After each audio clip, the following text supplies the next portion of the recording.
Good morning, Miss Grace. Good morning, Shai.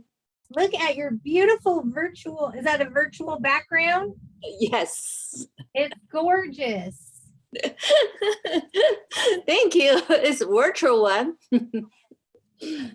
So closing is today? It should be. Yeah, I haven't heard about the closing the number, recording number, but they will get it today. Oh, and they bought the point, and their interest rate is 3%. Wow, that's wonderful. Good. He's very smart. I even didn't know until yesterday. Oh, that's wonderful. Yeah, it's hard. Otherwise it will be hard to get approval. Yeah. Oh, but that's amazing. Yeah, she's so blessed. Thank you. Thank you so much. Oh, of course, of course. I was so happy to know that it all worked out.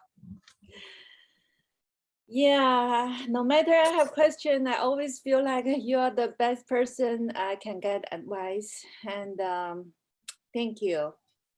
Oh, saying that. I love to help when I can. Yeah, you're a big helper. Help a lot. Thank you.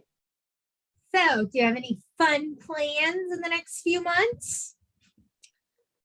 We choose a day, and probably Tracy, I, and Isabella, and my daughter and her husband, all of us will be move the big things to their new property, and end of April. And she still have some plan, so she has to stay in Seattle for a while. Yeah, she still have some business here, so she will travel back and forth. So it's good, I mean, she will live with us, during her stay in Seattle. It will be, we can see her more often than before. Oh, that's awesome. How And is your sister? I'm sorry? How is Tracy doing? She's doing great, thank you. She's doing great. She have some, some business partnership with her friend. Oh, nice. Yeah, and we are planning for the birthday party, probably the first events in my daughter's property for my niece, for Tracy's daughter, Isabella. Oh, how old is she? 12. Oh, what a fun age. Yeah, we are so excited. Yeah, we call them princess and the prince. Oh, how fun. Yeah, it's so much fun. A lot of work need to be done because the gutter and some furnace leakage, and they need to replace some the paper wallpaper or something. Oh, yeah. So a lot of work need to be done, but it will be fun. Oh, that's great. I actually have to do that at my house. I didn't know until about 6 months after I moved in that our whole entry is wallpaper that was painted over. And it's just starting to like separate and peel. And we have like, I don't know, maybe 22-foot ceilings, 23-foot ceilings. And I'm like, no, I have to pay someone to do this. This is too much work. Yeah. So I'm gonna, I'll probably have that done in the next few months. But who paints over wallpaper? Oh, if you don't like it, you have to pay it, right? It's not the quality, it's just the pattern. Oh, well, here is Miss Michelle Riley. Can you hear us yet, Michelle? Nope, not yet. And Emily. Hi, Emily. Hi, Shai. How are you doing? I'm pretty good. How are you? Good. Good. All right, we'll get started in just a minute. We have people joining on. Michelle, can you hear us? No. Vasily is joining. Quasey's here. Quasey, can you hear us? It's actually Tanya. Oh, hi, Tanya. How are you? Good. How are you? Good. Well, I'm glad you could hear us. Yeah. All right, we'll wait one more minute as people are popping in. Miss Michelle, can you hear us now? Oh, you're muted. Oh, on a phone. Okay. All right, got a couple more coming in.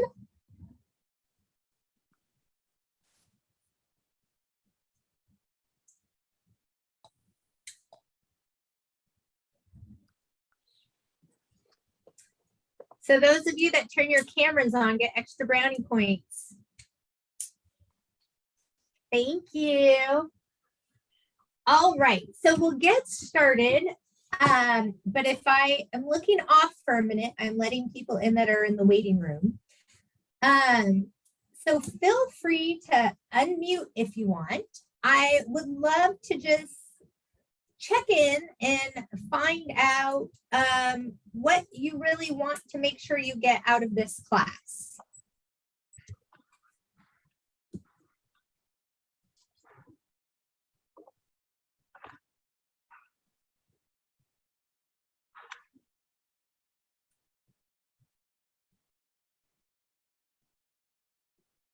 Lizette, if you are talking, you're on mute.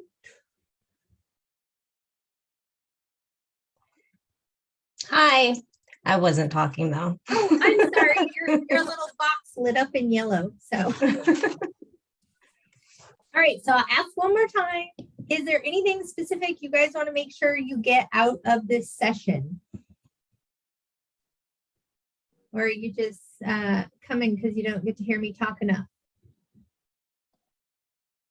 For me, one of the things is that I think will be great here. I mean, I only submitted a few offers, but everyone has waived inspection. So since I have no experience with that, on how to do it and how to negotiate, because it seems for a lot of people like it's a big, in this market, like nobody does it, it seems like anymore. So how to approach it and how to make sure Great that question. it's done properly. Great question. So, and again, I'll say it one more time. You get extra brownie points for turning your camera on. Thanks, Connor. Thanks, Grace. So here's the thing. The reason, okay, you're good, Miss Michelle. The reason that I wanted to have this class is because there's definitely a shift happening in the market. And I don't have a crystal ball. However, about a week and a half ago, and the first day, it was like through half of Tuesday, so all of Monday and half of Tuesday, I got like 6 questions about inspections.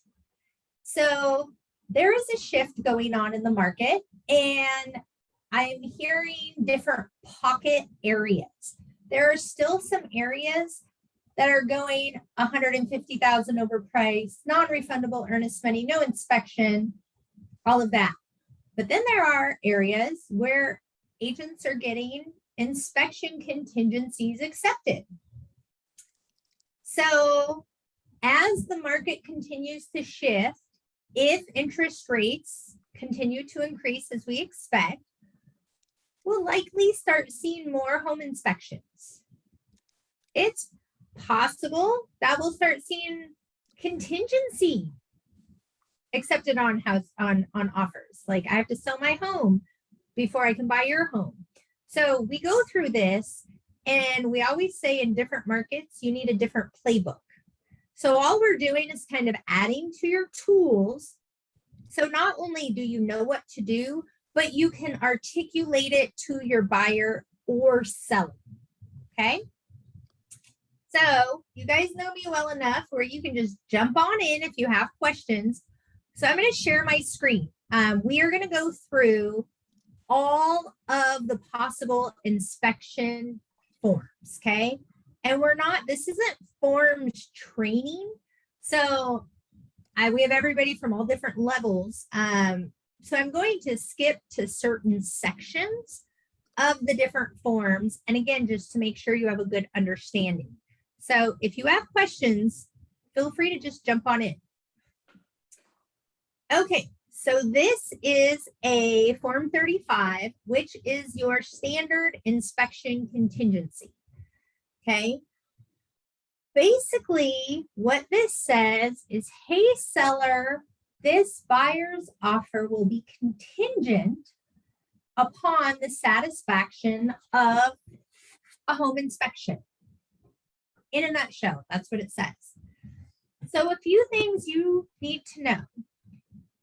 The buyer's inspection may include, at the buyer's option and without limitation, structural, mechanical, general condition of the improvement to the property, compliance with building and zoning codes, an inspection of the property for hazardous material, pests, soil stability, and it has to be done by a licensed inspector or the buyer. So if Cousin Bob is a general contractor, Cousin Bob cannot do the home inspection. Okay, any questions on that? All right, perfect.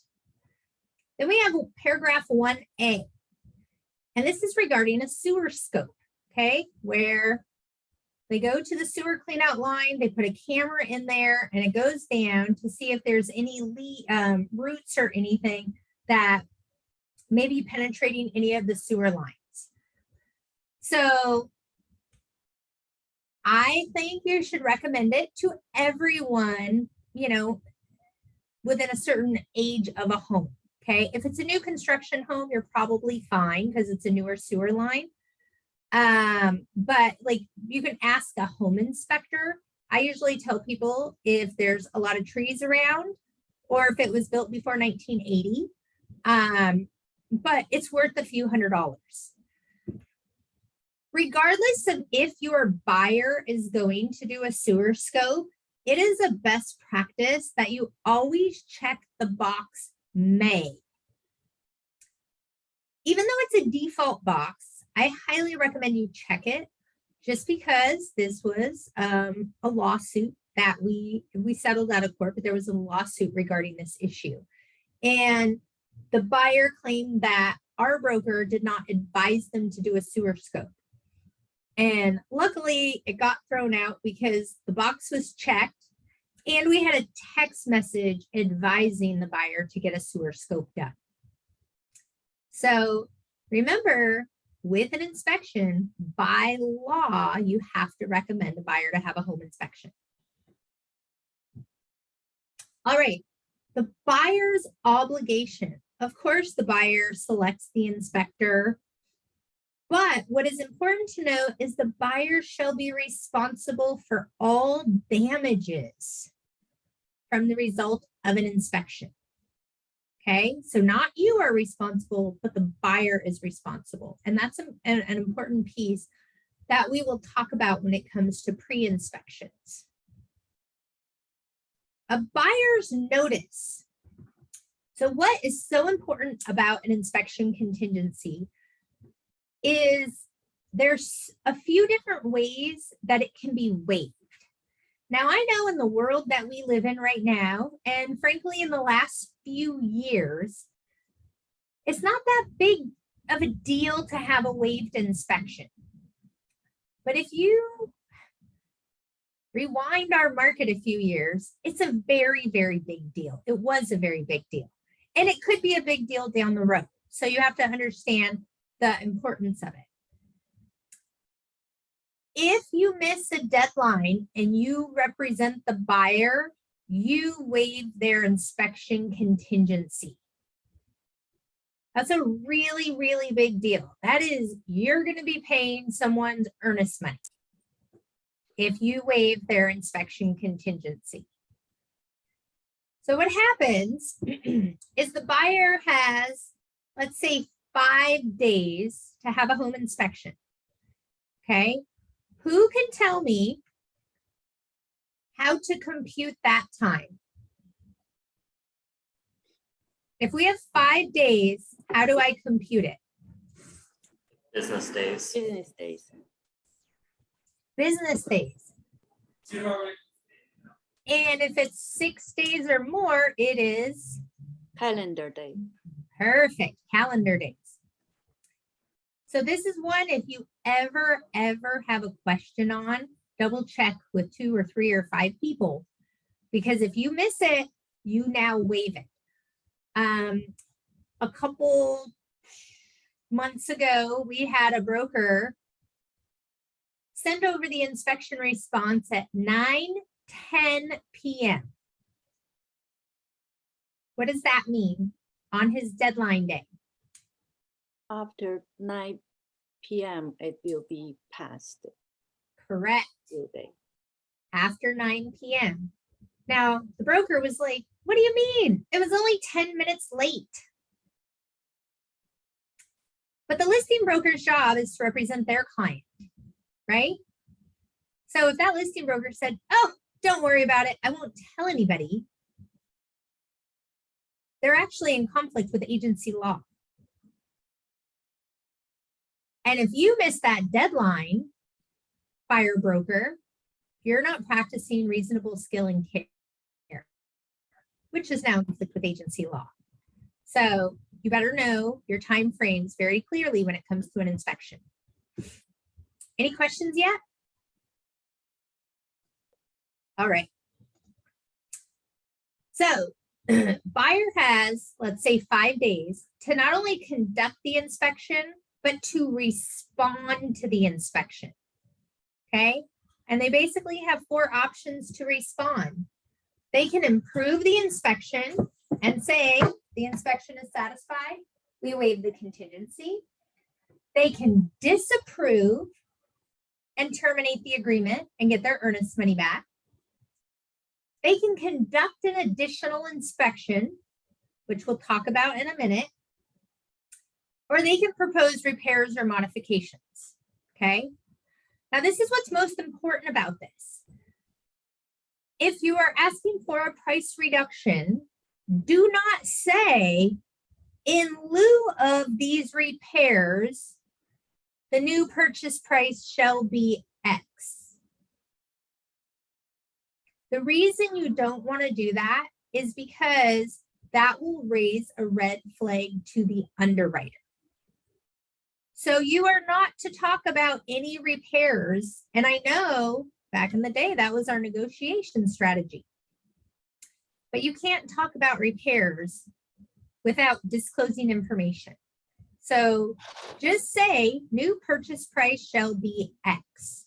That's it, short and sweet. If you're asking for repairs, be specific as possible. Now, there are some brokers that think that if you're vague, it is to your advantage, but it's not.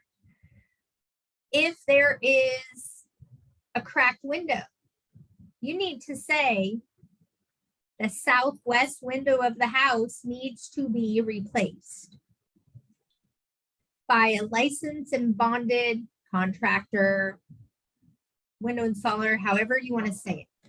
But you should always dictate licensed and bonded 100%. And do not say repair/replace unless you mean it, because everyone will always repair because it's cheaper. So on your response, being more specific will make all the difference in the world. Questions so far? Okay. Waiver. So we talked about before, if you miss your deadline, even by 10 minutes, buyer broker, you waive your inspection contingency. Another way to waive it, and this is very new, this is only a year and 1 month old, excuse me. If you send the listing broker the inspection report or a portion of the inspection report, you now waive the inspection contingency. This is new and this is big. If you copy and paste and try to do it on an email, that constitutes sharing and a waiver. So it's a really big deal. Do not share anything without the seller's consent, okay? There's a checkbox right here. And understand this box can be changed and it is not a counter offer, okay? Which means it can be checked. I'm a buyer. I send the offer to the seller. Seller signs it and they check a box. Buyer does not need to initial it, okay? It's not a counter offer issue. Additional inspection. So this is one of the buyer's 4 options when they're making their initial response, okay? When you need an additional inspection, you can provide the seller a copy of the inspector's recommendation and notice that you will seek an additional inspection. So remember, in real estate, when something is a notice, if I'm a buyer, it is my right to have an additional inspection.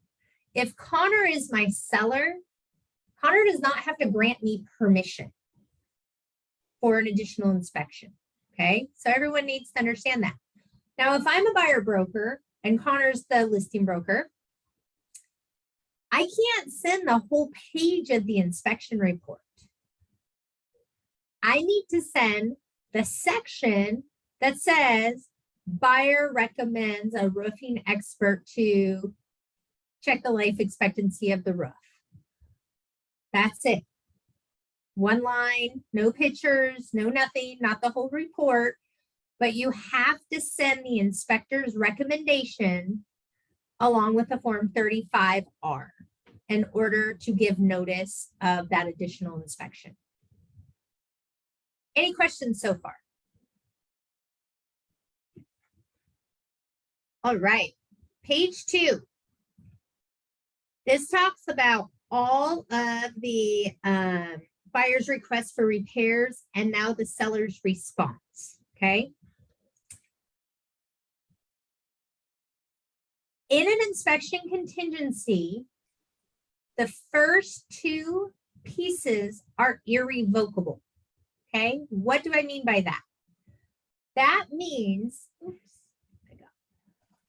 that means I'm the buyer and I make my initial response. And I'm going to actually go to that page just so it's a little bit easier. Okay, so this is a 35R. This is the inspection response, okay? This is the initial response by the buyer, okay? One of 4 things that I get to do as the buyer. The seller gets to respond with they agree to the modifications. They'll only correct the following modifications. They reject everything, or they reject it and propose something new. Now, these first 2 steps are irrevocable. So if I'm the buyer and I send the listing price shall be reduced by $10,000 to Connor, who's my listing agent, I can't revoke that and say, oh, sorry, Connor, I need that form back. I got to revise it. Even if I'm in my time frame, once I send it, it is irrevocable. Once Connor, the listing broker, sends it back to me, it is irrevocable. That's really powerful. The final response from the buyer, okay, you can go back and forth. But if buyer and seller are not in agreement by 9 o'clock of the final deadline, the buyer would waive their whole inspection contingency. So I'm going to give you a little example. I asked Connor to replace the roof. And Connor says, no, I'll give you $10,000 off the price of the house. Now the ball's in my court, the buyer, and I have 3 days unless otherwise agreed upon. And I'm calling Connor saying, hey, 10,000 is not enough. What about 20? And Connor says, no, I'll do 15. And we're going back and forth, right? And it's 8:45 at night on the final night. Now, as a buyer broker, I should have already had my buyer sign that they disapprove of the inspection and the earnest money will be refunded back. Because if I don't have a meeting of the minds by 9 o'clock, 100%, my buyer's inspection contingency will be waived. So that's really powerful. So I'm going to stop sharing for a minute. Anyone have questions?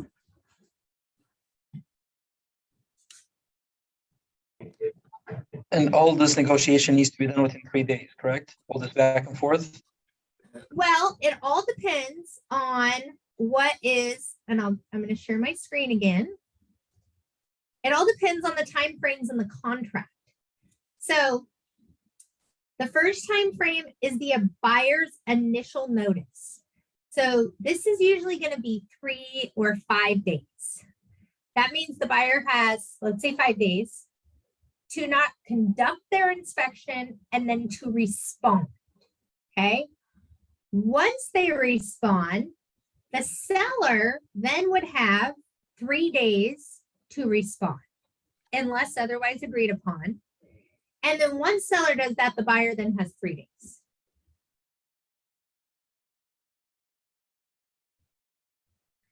Any other questions?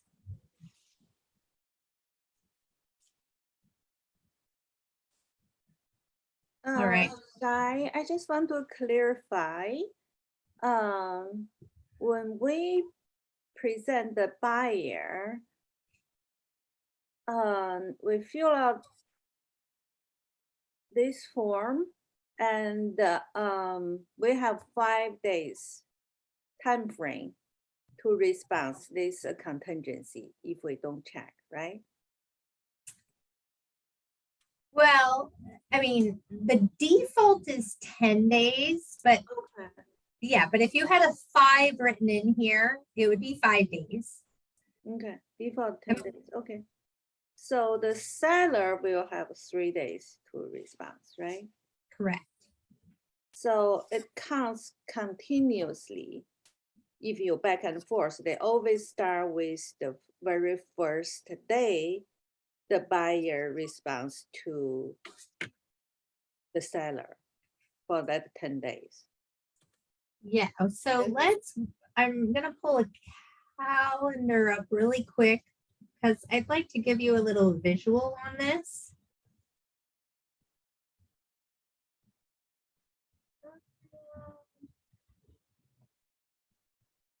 Okay.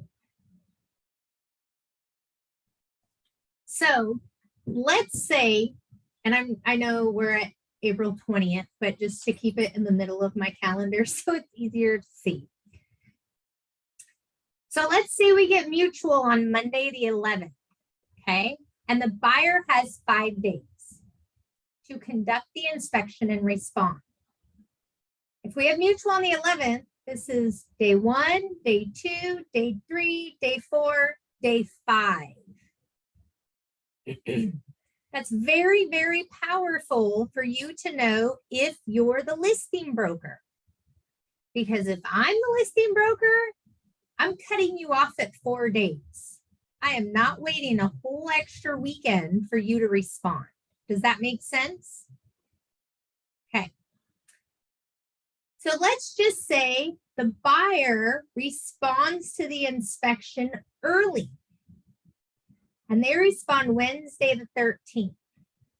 Now the seller has 3 days.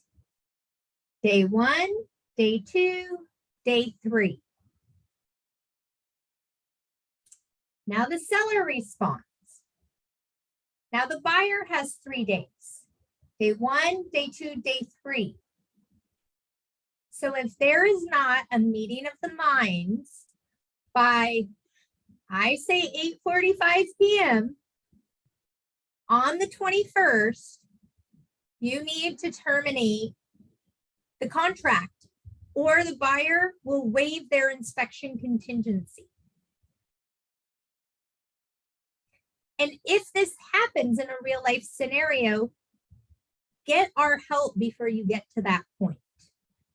But you have to understand, if you're going back and forth, and this happens in a different type of market, if you're going back and forth, it could be a strategy on the listing broker's part. They could be like, oh, Connor, I'm going to get you an answer at 8:30. Okay, well, Connor better have that 35R pre-signed terminating the contract, unless his buyers are willing to risk having it waived. Does that make sense? Yeah, Perfect. Any Thank other you. questions? thank you. You're welcome.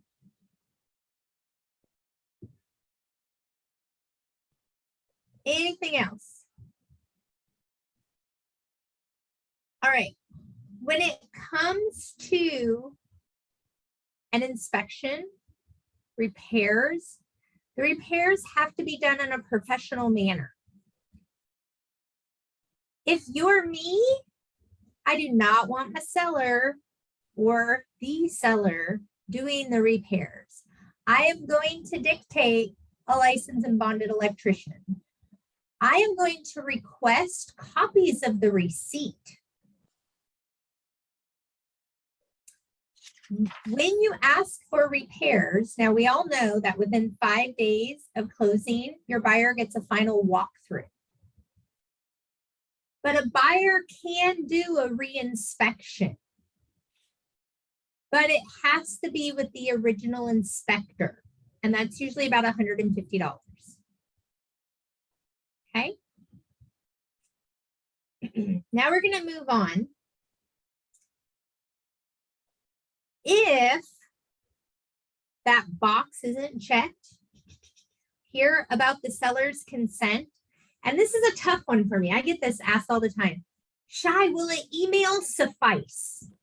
The listing broker says they want some of the inspection report. The seller's not available to sign. Can I just go based off of an email? I don't like that question because I don't know. I think it would probably be okay, but the MLS created a form for a reason. So I think it's important to have the form as much as possible.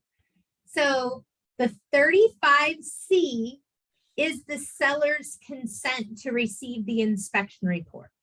This is if you're 5-7 days in, you're negotiating repairs, and the seller's like, I need to know more about this repair.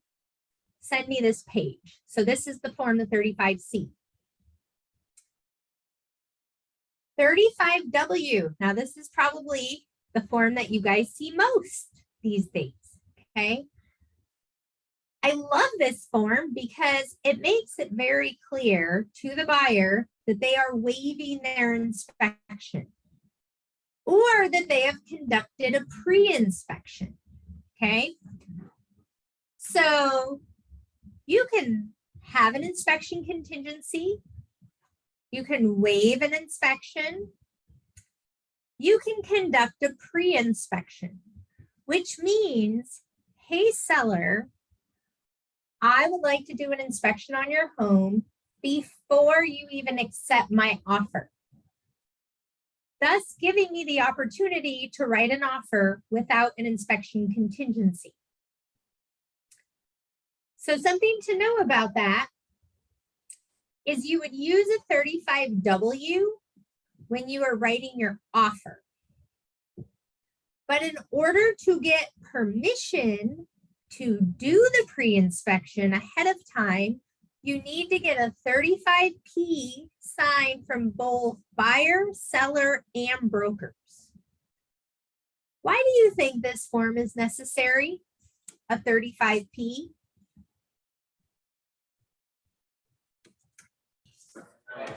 In case maybe during the inspection that there's damages to the property. Yes, absolutely. If you're a listing broker, do you recommend for your sellers to have pre-inspections or not? Why not, Connor? Because it opens up a can of worms in case that there are problems with the property and sellers become aware. Because if they become aware of any problems, then they have to disclose that. Exactly. And that's the big one. Now remember, if we have mutual acceptance and then there's an inspection contingency, there's a little bit of recourse if the buyer breaches that contract. I don't think it's enough recourse to just waive the inspection contingency, but there's some substance to it. With a pre-inspection, there's no recourse if the buyer sends the seller the entire inspection report. Now, again, I don't believe it is our choice to make. I believe it's just the pros and the cons that we give the seller for allowing buyers to do pre-inspections. A seller might say, I'm totally fine with it. I don't have an issue.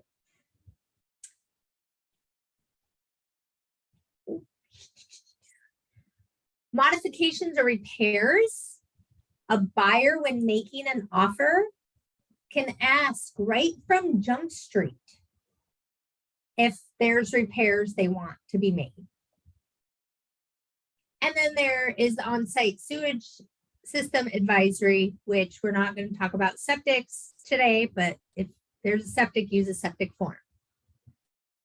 So we talked a little bit about the 35P, okay, which is pre-inspection. We reviewed the 35R. So just a couple friendly reminders, okay? When you send these forms over, they need to go to the broker and the firm. Super important. If there's not enough space in this area, write C Form 34 and put it on an addendum. But be very careful. If you're doing your first couple of these, have Katie or myself or your mentor look over it, because there has to be a call to action, which I know sounds very silly, but let's say I just put broken window on the south side of the house. Well, technically, I didn't ask the seller to fix that broken window. I'm just stating there's a broken window. So there has to be a call to action. You should be very, very specific about the repairs and where they're located. You should ask for a licensed and bonded whomever, and you should ask for the receipt. So those are just good best practices, okay? If you're asking for or giving notice of an additional inspection, you shouldn't, let's say A and B need to be fixed, right? But we got to get the roof checked out. Well, you only give notice of the additional inspection regarding the roof with the recommendation from the inspector. And then when you respond to all of it, that's when you ask for A and B to be repaired or replaced.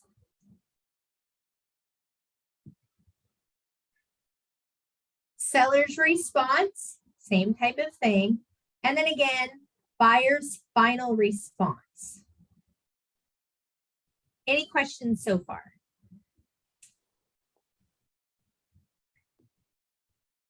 The last form we're going to talk about is a seller procured inspection report. Hold on, I've seen many listings that the seller is providing a pre-inspection report and giving copies to. Yes. This is, so out of everything that we're talking about, besides 35W and waiving the inspection, this is the most common, and this is not an MLS form, but a seller conducting an inspection, okay? Seller, not buyer, prior to going on the market, and then offering the inspection report to the buyer in hopes the buyer makes an offer without an inspection contingency. So number one, if I'm a listing broker, do I advise the seller to have an inspection or not? This is a trick question.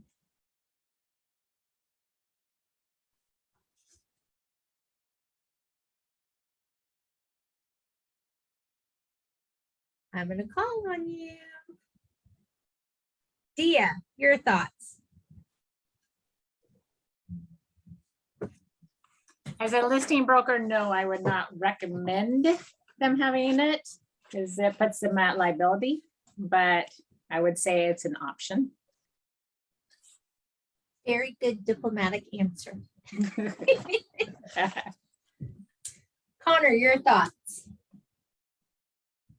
I would say kind of depends on the property. If it's, a property built in 1910, I definitely wouldn't recommend it. Because they're gonna have to disclose everything there. I do know from the buyer side of things, when considering offers, if there is a pre-inspection done for the property, that buyers are more willing to write stronger offers. They know exactly what they're buying and they're not buying blind, because if there isn't an inspection uploaded, at least in my case and talking with other people at open houses, people don't write as strong of offers.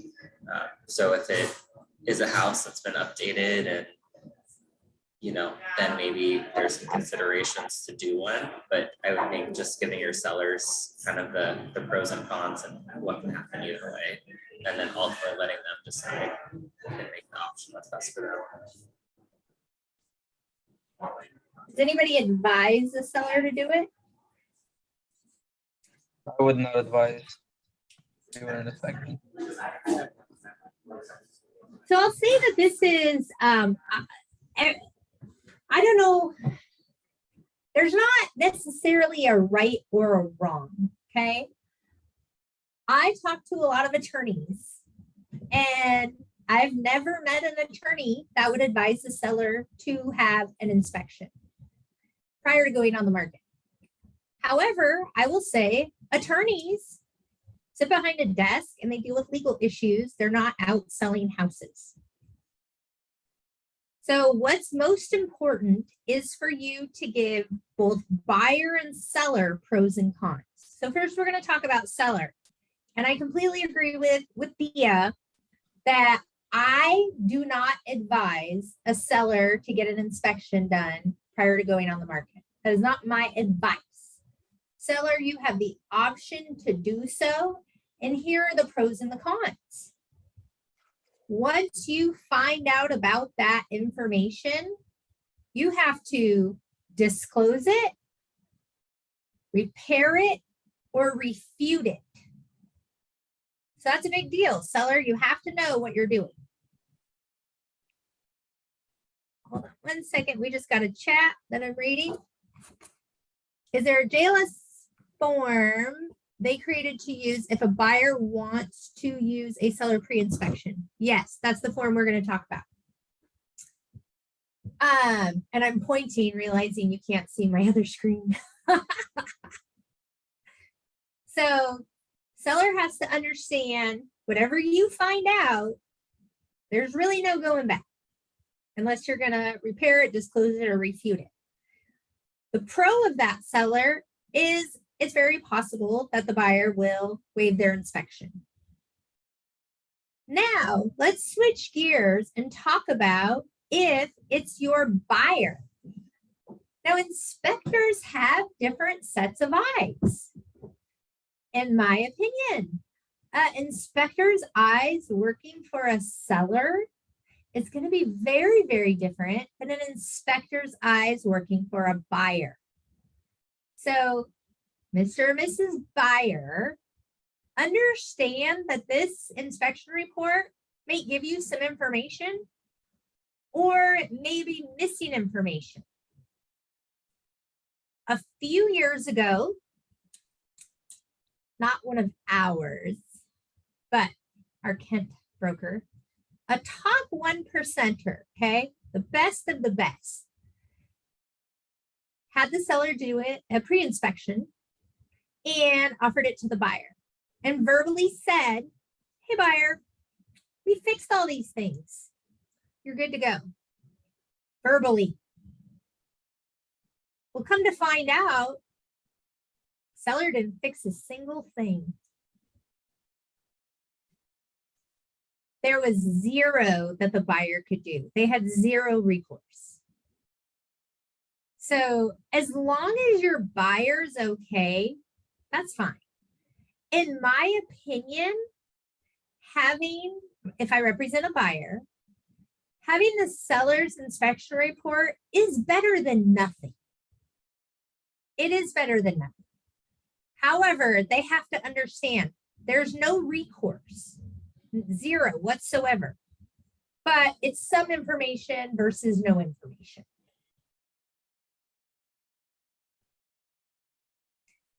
If you recommend or your seller does this, or you have a buyer, John L. Scott has a seller procured inspection report, okay? It's most important to use this if you're the listing agent, but I very much like it if you are the buyer broker. But it basically says in a nutshell, this whole house inspection report, you'd have to check that box, is an extension of the seller disclosure. That's it. We're not representing anything. This is what the inspector found. We're just pushing it on to you as a disclosure. And the buyer is acknowledging receipt. So very important to do that.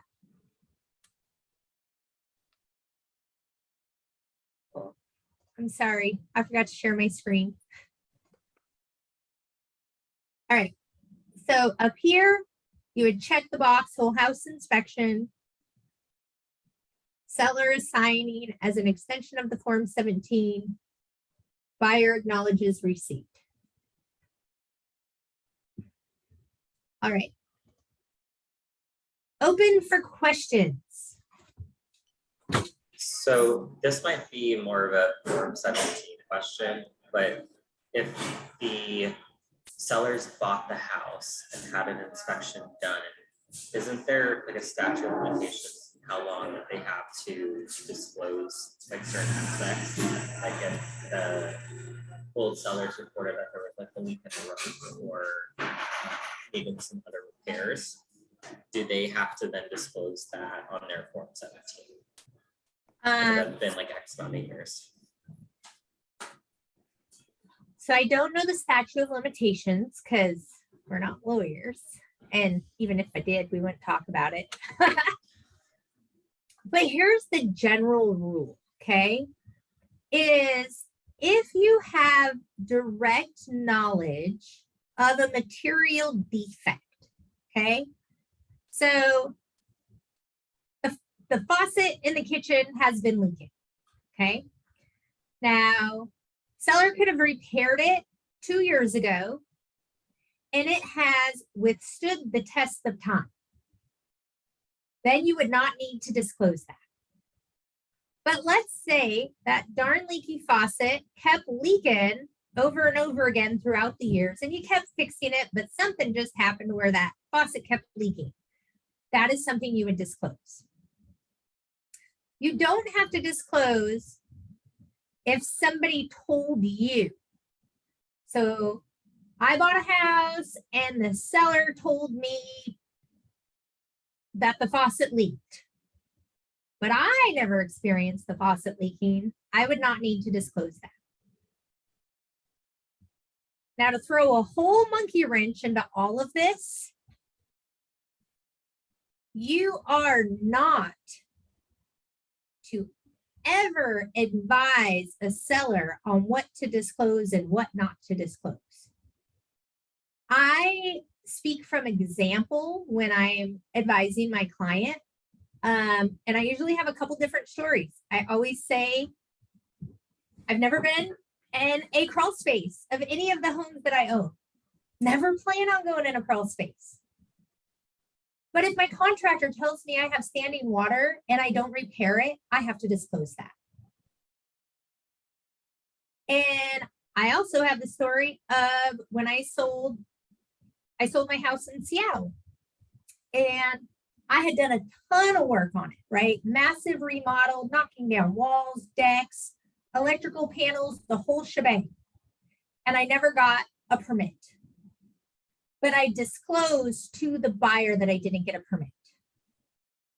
So you should disclose material information that you have and don't investigate. Does that make sense? Got it. All right, other questions, thoughts, comments? As long as you disclose, you don't, even in the future, you know, there are some, you know, because we don't have the permit, if something happened, you don't have the responsibility, right? I wouldn't comment on your responsibility to like the city or the county, which I don't think there would be a responsibility, but there is no recourse for the buyer. If you were honest and you disclosed whatever, and that issue posed the problem, you have disclosed that. Quite a few years ago, I sold my brother a house on the Puyallup River, like his dream home. He could go fish every day. Well, his dream home turned into a bit of a nightmare because it started flooding 3 different times, 2.5. 2 times the entire house had to be rebuilt. And I never in a million years thought I could sell this house, but we sold it. Now it's my brother, okay? So this was not like a typical client. I had my brother and my sister-in-law write very in depth. They wrote like 4 or 5 pages in addition to the Form 17 about when it flooded, how high the water level was, all of the repairs that were done, because I wanted them to over disclose so no one could ever claim they didn't understand the severity of the flooding. Now, again, I over advised on that because it was my brother, but it's not our place to advise what to disclose and what not, but a lawyer will say when in doubt, disclose.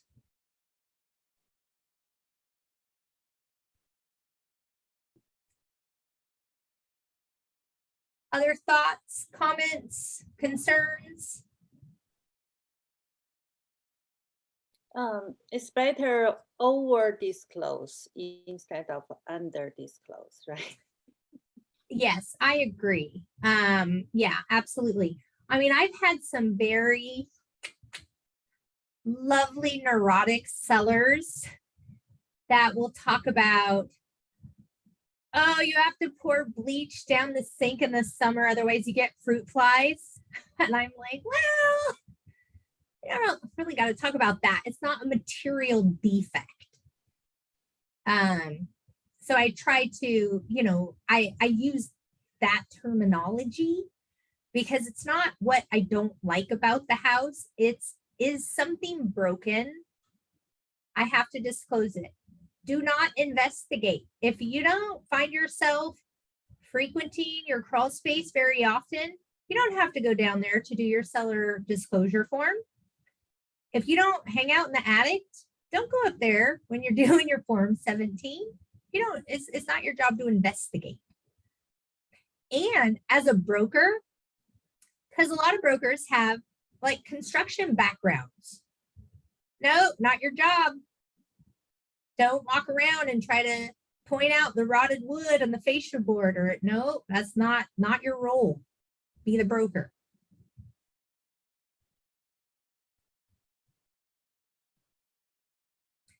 Anything else?